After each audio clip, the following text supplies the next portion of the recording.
Hi everyone, in today's video we will fix the TradingView watchlist not loading. Sync and refresh the watchlist.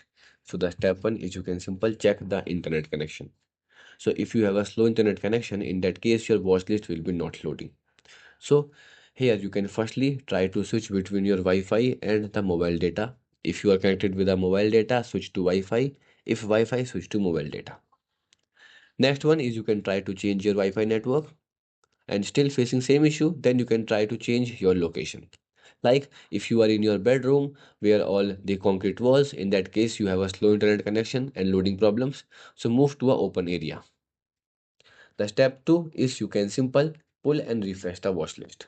So once you have a watch list, like I am showing by adding the data here, now go back and here you will see, now you can simple swipe up to down, then it will refresh the watch list tab. Okay. The next step is you can simple fix the account sync issue. So sometimes when the account is not syncing completely, in that case you will face a watchlist loading problem.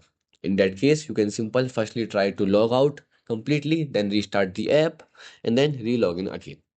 So to log out, you can go to menu and click on sign out and then re-log in again. And the last step is you can simple clear the cache memory and reinstall the application. So close the app, go to app list, long press on the application, click on app info, go to storage, and now click on clear the cache memory. And then try to check that the issue is fixed or not. If not, then you can simply uninstall the application. After that, reinstall it again. So these are the steps that can help you to fix this problem. Goodbye.